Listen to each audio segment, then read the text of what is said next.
We want to thank everybody for coming, particularly on a wonderful night like this, and also particularly to the delegates and senators, those who are here now. We know others will be coming. We really appreciate the time that you're giving us. It's a very busy time right before the General Assembly session, and just to say that we have received several notes from delegates and senators who have conflicting engagements, and we want to give everybody a chance to speak. Tell us about your new districts if you want. Tell us about your legislative priorities, and then I know those of you who can stay will be available for questioning. Some who could not join us, so we want to extend regards from Delegate Eileen Fillercorn, who asked us to send her regards. She's working with the Transportation Committee tonight. So format-wise, we're going to be introducing each delegate and senator who has come here, hopefully in some type of seniority fashion, because that's the way and respect we're supposed to pay. We'll ask each of you to go ahead and because there are so many things we want to accomplish tonight, 2-3 minutes, and then we'll move on to questions. So let's start with, let's see, Delegate Vivian Watts. Did I get that right? Well, Delegate Watts has been in the House of Delegates first from 1982 to 85, and then she returned to serve the 39th District after serving as Secretary of Transportation. Throughout the 1990s, she was Executive Director of the Fairfax CASA, the court-appointed special advocates for youth in the judicial system. Delegate Watts has not only served the needs of the young, but also made nursing home protections a key legislative initiative in recent years. For all of her work serving vulnerable communities, JCRC's Debbie Linick had the privilege of presenting her with the Virginia Interfaith Center Legislator of the Year Award earlier this week. And this was her second recognition of the week following an award from Voice for Vietnamese Americans. So we're thankful for all that you do. Delegate Watts. Thank you so much, Steve. And I know I've only got 3 minutes, but I have to say how tremendously affected I was by the Interfaith Award. Many of us up here just keep on laboring away year after year, and you hope you're doing the right thing. And the recognition of that particular group, which has, just like the Jewish Council's breadth of your program, as you really are looking at the lives of every individual and all of the circumstances that they are dealing with, as well as our stewardship of this earth. Again, it was truly overwhelming to me to have that recognition. Now, having said that, now we're back to the nerd that you all know and love.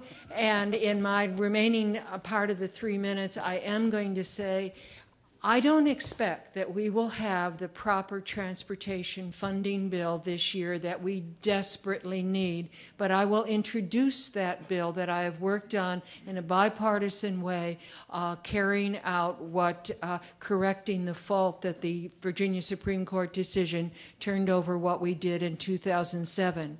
But I want to emphasize how tremendously important this issue is, not just because of the potholes and the flooding and the congestion, but because of the needs that we have for the environment and for human needs, and that if we take it from the general fund, we are directly challenging those needs, and therefore everybody has to be involved in that funding battle. And then let me just put on a very practical political hat.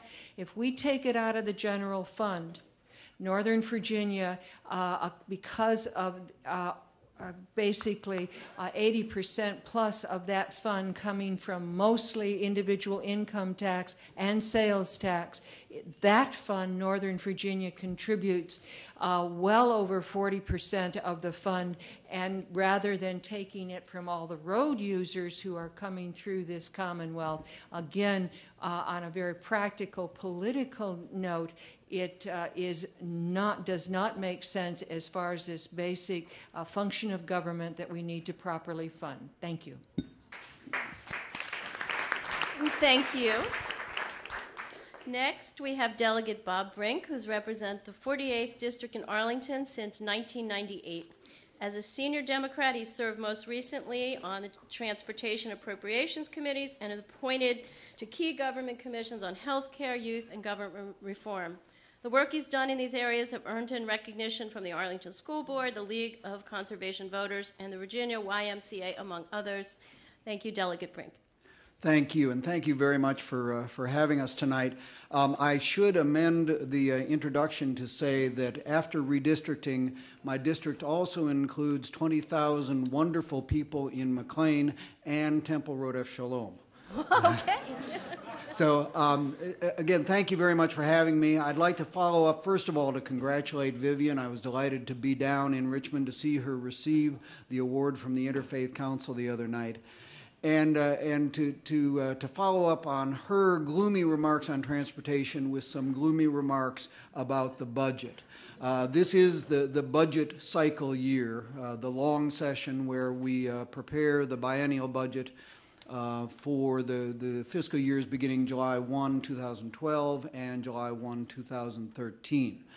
A year ago, I would have said that we appeared to be on the upward track. And then some events have intervened that make me very concerned about where we are right now. Much of our general fund revenues are consumer confidence based. They're dependent on confidence that the economy is expanding, which means more employment, which means greater personal income tax, and the other major revenue source is the sales tax, which is largely consumer confidence driven. Over the past year, we've seen two shocks to the confidence that we were building a year ago.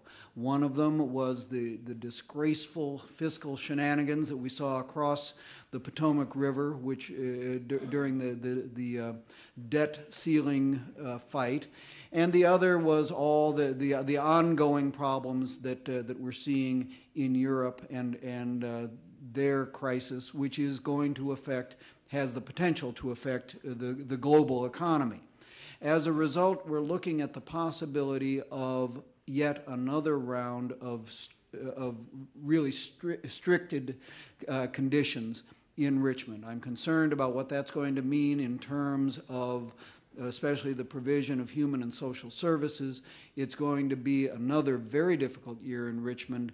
Nevertheless, we're going to be down there looking out for the interests of Northern Virginia, of the Commonwealth's future, and especially the most vulnerable people who are among us. So thank you again for having us tonight. Thank you. We'd next like to introduce Delegate Tim Hugo, who was elected to the 40th district seat in 2003, and he currently serves as caucus chairman for the Republican Party in the House of Delegates. In this top leadership role, he's active on 5 important committees: vice chair of finance, chair of a commerce and labor subcommittee. He's also on transportation, finance, and the privileges and elections committees. Last session, Delegate Hugo was instrumental in passing legislation combating human trafficking, supporting families with autistic children, and increasing funding for the Virginia Israel Advisory Board. As a senior congressional aide, Delegate Hugo's knowledge on key issues like transportation and taxation at both the federal and state levels is considered a great asset in the General Assembly. Delegate Hugo.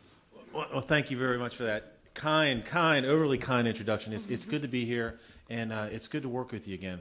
As you mentioned, we did work last year on the Virginia Israeli Advisory Board. And Deb had come to me, and Amy, and my good buddy Mel Chaskin in the back, my good friend Mel, and said, this is a problem that we need to, there's changes that some people are trying to do, and we need to get this funded, and we need to get it funded well, and we need to get it funded appropriately.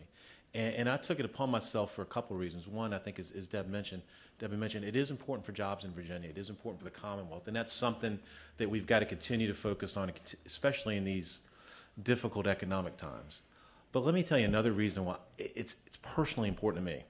I think it's personally important. I think we need to make sure whatever we do on the Virginia level, on the national level, that we bind Virginia, the United States, to Israel. I do believe Israel is under attack, whether it's nations in the Middle East or politicians in Washington, D.C., and I think Israel is probably our key ally in that region, one of our key allies in this country. And whatever we can do on the national level, on the state level, even on the local or individual level, I think we need to make sure we do, because that is a tremendous country that I really think when you have other nations and other nations' leaders saying, hey, we want to drive this country into the sea, I think we should take that seriously. And we need to do what we need to do to protect Israel. And that was one thing, and Mel, I appreciate you bringing that to my attention. I had the opportunity to work. I had the opportunity to work with Vivian and Adam and all our other colleagues up here last year on human trafficking. That is something, I'll be honest, I've got 2 young daughters. I had no idea until, in my 1 minute's up, I got 15 seconds. So we will work on human trafficking again for all of us and on autism. And again, thank you for letting me come here tonight. I look forward. I may have to sneak out early. I've got 2 boys also, and I've got a Boy Scout meeting. But thank you for letting me come here tonight. I appreciate the honor. Thank you. Thank you, and you are duly excused at the right moment.